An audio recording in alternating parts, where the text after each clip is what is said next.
Welcome back. Thanks for joining us today.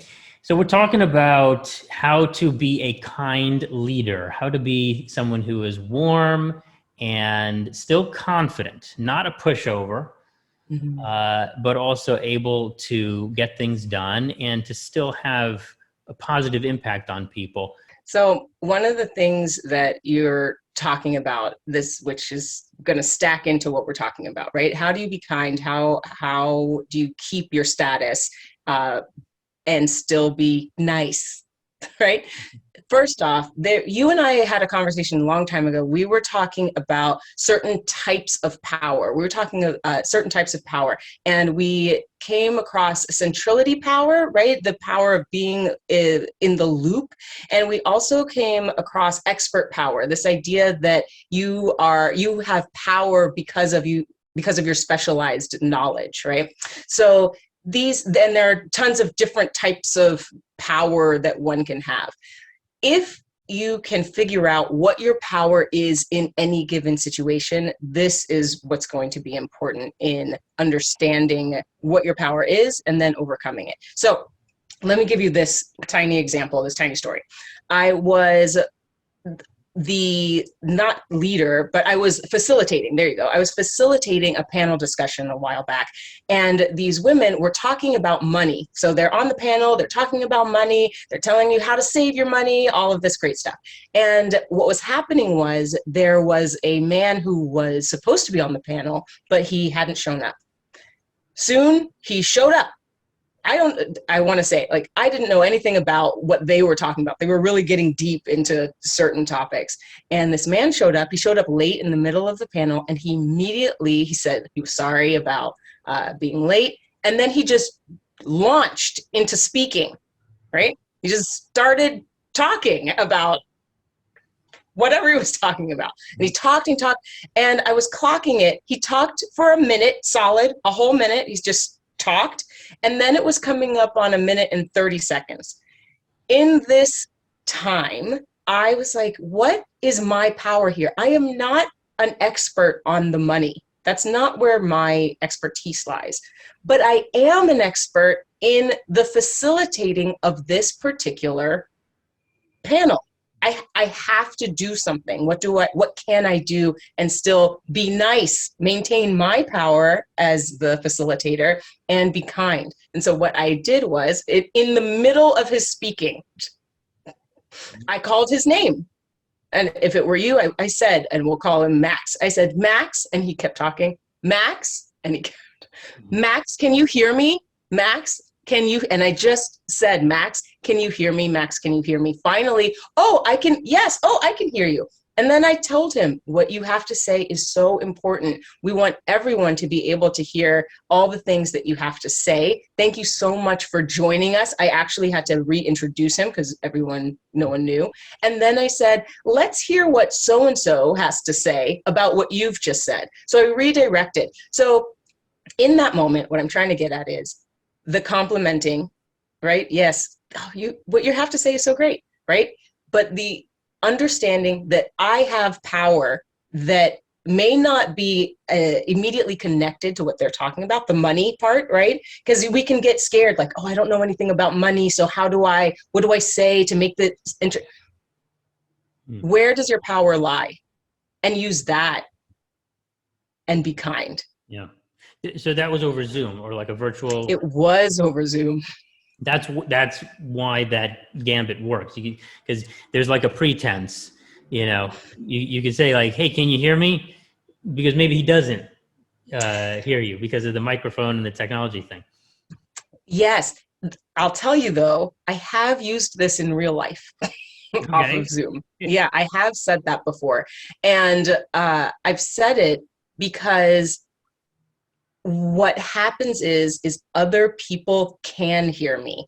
And if I interrupt, if I, Justin, right? That sounds caustic. Mm-hmm. But if I say, hey, can you hear me? It gives that person some sort of feeling that they may be making a mistake. It gives them the benefit of the doubt, and it lets other people know, like, I know my power, right. You know my power, And now we're together on this thing. You can hear me, right? These people that are here, wherever, you can hear me because they can. And now we're asking gently, can you, maybe there's something happening here where you can't hear me.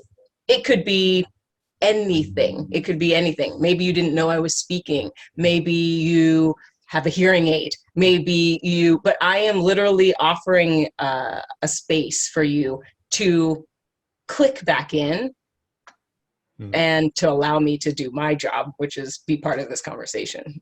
Yeah, I think there's so many different interesting insights there.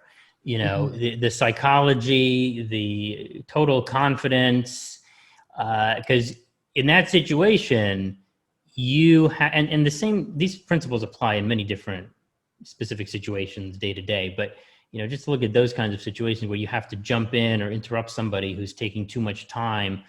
You know, you have to first feel like you deserve to be heard, right? And that in and of itself is a challenge for many people. Many people don't have that internal core conviction that, hey, yeah, I'm supposed to say, like, I'm supposed to be heard. Like, people should hear what I have to say, you know? Which when you say it out loud may seem a little condescending or a little braggadocious or something, like I'm supposed to be here. But really, you know, psychologically, that's what's going on, right? Like you have to feel that level, like called swagger. You know, there's a place for me here, right? I'm supposed to be here. It's not like an accident or something. I mean, you know, get into imposter syndrome, and that's a whole other discussion. But having that feeling that, yeah, there's a place for me here, and there should be space for me. And then from that place, recognizing, okay, I'm in charge of this situation. I'm a leader of this situation or this dynamic or this group of people. Even if you're not the big boss, maybe you're facilitating the meeting or moderating a panel discussion, or you're the MC or the host of the event, and there's other people that are speaking and so on. So you have to be able to jump in and impose some control and some discipline on things.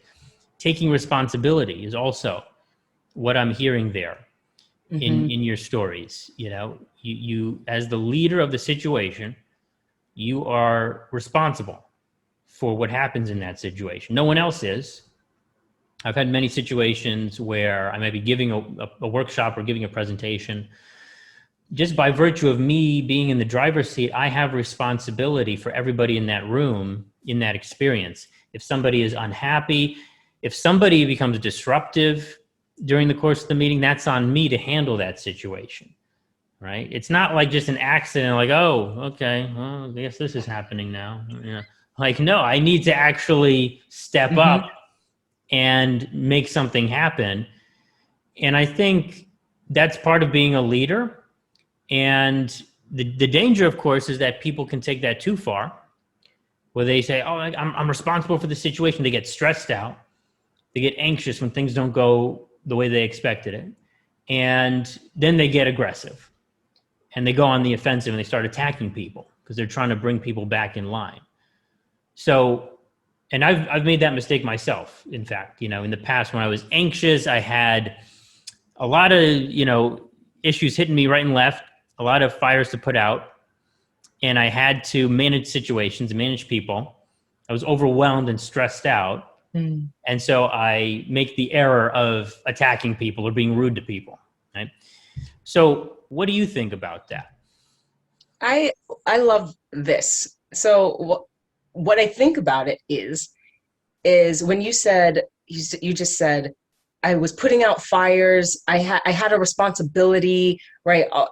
I feel responsible for things. And so I'm rude to people. Like these are things that you were going through. When we start thinking about what our power is, why we are in a space, and why we specifically are in a space. Sometimes it's because of the knowledge we have. And if we can just like, oh, it's the knowledge. It's not my, for Shannon Stott, sometimes I'm in a space or I'm invited to somewhere because of who I am, specifically my bubbliness. that's why I'm in a space, right? I got invited to this particular, I went to what was it? It was a presidential inauguration, right? Somebody invited me to a presidential inauguration. Do you think I got invited to that presidential inauguration because I am heavily into politics? No, that is not why I got invited. I got invited because they knew that I was going to be bubbly and fun and exciting to be around, and the energy was going to be fun. And I knew that. And so that's what I leaned on. So when people were talking politics, guess what? I was dancing. I was on the floor, right? What's my point? My point is that when we know why we are in a space, and sometimes it can change, but when we know why we are somewhere, when it comes time to assert our assertiveness, when it comes time to assert our status, it is much easier to do so because we know, this is my realm. And at a very low stakes, right? Very low stakes. I'll even go further into that, being invited to an inaugurational ball. Very low stakes. Was I in the conversations about why this person was inaugurated and politics, blah, blah, blah, blah? No, I went to dance. And when the electric slide came on and people were like, oh no, what do we do? The electric slide. I was like, I know the electric slide. And I did, right? So that's my expertise. I can lead that group of people and I can be kind. No, it's 2 steps. I can be kind, literally. It's 2 steps to the left and it's 2 steps to the right. Then we roll back. I'm being kind in my space. So if we take that and we blow it up a little bit, if you are somewhere where you know that you are in a space, whether it's your job, it's in a workplace. I'm here because I was hired specifically for this. When someone comes at you with, hey, blah, blah, blah, blah, blah, whatever it is, you can be nice to that person because you know, like, actually, it's so great that you're here. It's so great that you think that, but I was hired because of my knowledge. That's incorrect. What we actually want to be doing is choosing option A, not option B. I know that because I was hired for my knowledge, right? And you can be kind in that space. It's like taking an educational role. You're the educator or you're the teacher of the situation. And, just like a good teacher is there to take care of the kids and to, convey information and knowledge to them and kind of coach them and guide them through the lesson plan. The kids don't know what's going on. They're trying to make connections and they're trying to formulate ideas, but it's the role of the teacher to guide them through that process. I think that is a significant mental shift that I found works for a lot of people, is like just to flip it around. Like, hey, this person is not necessarily threatening me, right? They're just going in one direction that they think makes sense. It's my role to educate them because I have that power. And I have that expertise and that knowledge and that position that I'm able to give them that insight in that direction. And being a teacher, you care about your kids. You care about how they do in their growth and flourishing. Same concept in the workplace. If you're a leader or you're a high status person, you care about the people that you are managing or leading. Yeah, when I hear you talk about being rude because you were feeling overwhelmed, there was lots of fires to put out. If we went back and we coached that Justin, right, and we talked to that Justin, I bet we would find that that Justin's expertise probably lied in a specific spot. But what they were having to do, or what they felt like they were having to do, was spread that expertise into certain areas that maybe they didn't feel very comfortable in, but they still have to keep up appearances, right? I need to get this thing done. So now you're spreading yourself thin, trying to get other people to help you out. And so there's lots to be learned in that specific place, right? If we can take the time to really hone into our expertise, why are we in this place? Whatever space it is. What you said applies immediately. I'm here for this And because I'm here for this, I can tell so-and-so to do this. I can delegate certain activities. And because I care about this particular thing, I can care about employees. I can care about my own boss. I know what to say. And in caring, that's where the niceness, coming back to what we were talking about in the very beginning, that's where the kindness comes in. Because we know what we're supposed to do, we can be kind in doing it, right? Right.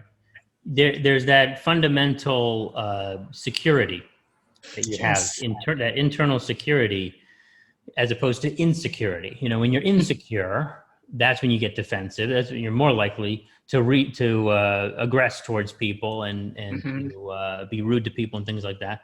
But when you have security and you have that groundedness, that emotional negative reaction is much less likely to happen. So there was some insecurity when I was in that situation years ago at the early stages of managing events. I had some insecurity. Yes, I was overwhelmed. I was spread too thin. There's no question about that. And nevertheless, I think, in my own humble opinion, I think I did a pretty good job, all things considered, given the fact that I was like just 1 year out of college and I had no clue what the hell I was doing. But, you know, you step up and you figure it out. But I will say that when you have power, and I would like to end on this kind of theme, you impact people and you affect people in ways that you don't even realize. And I tell this to clients and students all the time, is like, if they've just been promoted to manager or for whatever reason, they're not getting along with their team, like, you don't realize how much power and impact you're having psychologically, emotionally on the people that you have formal power over, right? And a lot of times, to your point, you might have expert power. You're really smart and you're really well-versed on a particular topic or subject matter. That in and of itself may be intimidating to other people, and you don't realize that. You know, I've encountered that a number of times, and I'm like, you guys are intimidated by me? Little old me? They're like, what? You know? And it was such a revelation. But hearing that again and again and getting that feedback, or you know, them thinking that I'm just not rude necessarily, but you know, too rough, let's say, too tough as a leader or as a manager, when I didn't think of myself that way at all. It was a total lack of awareness on my part, right? But hearing that feedback, direct and indirectly, over time, I realized, oh, okay, I'm having an impact on people that I don't realize. Let me start to modulate and adjust my communication style, because my power is not going to go away. You know, every once in a while, people are afraid of losing that power, but it's not going to go. It's going to stay there, but I can actually help my people be much more productive and much more engaged with the work by incorporating some more warmth and some more kindness. You know, and that makes a huge difference. Yeah, absolutely. You're 100% right. Figuring out where your power lies, because like you said, you could have expert power. Other people could have the power of gathering, being in the loop, and that can intimidate people. Other people can have the power of gab or dance or the electric slide, whatever it is, and that can intimidate people. But yes, absolutely, Justin, the fact that you were able to hone in on what your power was, now you have the power to be kind and affect the people around you. Yes, absolutely. So there's so much more that we could talk about on this topic, but we're going to have to leave it there for today. So Shannon, thank you very much. Of course. Thank you. And thanks a lot for joining us today, and we'll see you next time.